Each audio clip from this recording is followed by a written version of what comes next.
Hey all, சூப்பரான எண்ணெய் கத்திரிக்காய் குழம்பு எப்படி செய்யுதுன்னு பார்த்துடலாமா? அதுக்கு ஃபஸ்ட்டில் இந்த மாதிரி சின்ன சின்ன கத்திரிக்காவாக சொத்தை இல்லாமல் பார்த்து எடுத்துக்கோங்க. நல்லா தண்ணியில் போட்டு அலசி எடுத்ததுக்கப்புறமா அடியில் இருக்கிற அந்த காம்பு மட்டும் கட் பண்ணி எடுத்துகிட்டு இந்த மாதிரி 4 பீஸாக கட் பண்ணி எடுத்துக்கோங்க. இந்த மாதிரி எல்லா கத்திரிக்காவும் கட் பண்ணி எடுத்துக்கோங்க. நல்லா சொத்தை இல்லாத பார்த்து எடுத்துக்கோங்க, அப்போ தான் நல்லாயிருக்கும். சொத்தை இருந்தால் அதை எடுத்து போட்டுட்டு வேறு எடுத்துக்கோங்க. இந்த கத்திரிக்காய்க்கு அரைக்கிற பேஸ்ட்டு கொஞ்சமாக இஞ்சி, 4 பல் பூண்டு, ஒரு சின்ன சைஸ் வெங்காயம், ஒரு சின்ன சைஸு தக்காளி, இந்த அடிப்பகுதி இருக்கு இல்லையா, அதை நல்லா கட் பண்ணி எடுத்துக்கோங்க.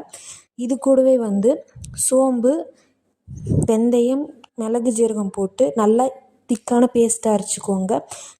நீங்கள் தண்ணி ஊற்றாமலே அரைக்கலாம். தண்ணி ஊற்றாமல் அரைச்சாலும் இப்படி தான் இருக்கும். ஒரு பேனில் எண்ணெய் ஊற்றி கொஞ்சம் தாராளமாகவே ஊற்றிக்கோங்க. கட் பண்ணி வச்ச கத்திரிக்காவை போட்டு நல்லா வதக்கி விடுங்க.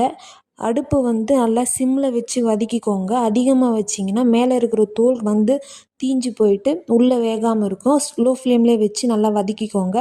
வதக்கினதுக்கப்புறமா அதே எண்ணெயில் கடுகு, சோம்பு, கட் பண்ணி வச்ச வெங்காயம் போட்டு நல்லா வதக்கி விடுங்க. வதக்கி விட்டதுக்கப்புறமா கொஞ்சமாக கறிவேப்பிலை போட்டு நல்லா கிளறி விடுங்க. இது கூடவே 2 பச்சை மிளகா தான் சேர்த்துருக்கேன். நல்லா 2 பச்சை மிளகா போட்டு நல்லா கிளறி விடுங்க. இது கூடவே 5 பல் பூண்டு நல்லா தட்டி எடுத்துகிட்டு கொஞ்சமாக இஞ்சி தட்டி போட்டு சேர்த்து நல்லா கிளறி விடுங்க. ஒரு பெரிய சைஸ் தக்காளி கட் பண்ணி போட்டு நல்லா இது வதங்குறதுக்காக உப்பு கொஞ்சம் சேர்த்து நல்லா கிளறி விடுங்க. உப்பு சேர்க்கறதுனால தக்காளி நல்லாவே சீக்கிரமாக வதங்கி வரும். இந்த மாதிரி தக்காளி நல்லா மசிஞ்சதுக்கப்புறமா கொஞ்சமாக மஞ்சள் தூள், கரம் மசாலா, தனியாத்தூள், மிளகாய்த்தூள் போட்டு நல்லா கிளறி விடுங்க.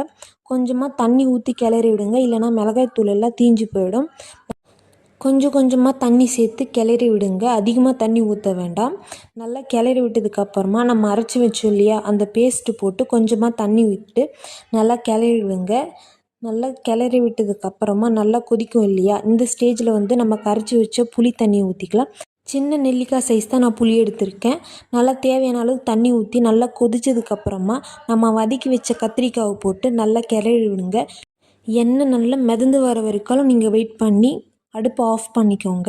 இந்த வீடியோ பிடிச்சிருந்தால் லைக் பண்ணுங்கள், கமெண்ட் பண்ணுங்கள். நான் ஃபுல் வீடியோ கீழே கொடுக்குறேன், மறக்காமல் போய் செக் பண்ணி பாருங்கள். மறக்காமல் சப்ஸ்கிரைப் பண்ணுங்கள்.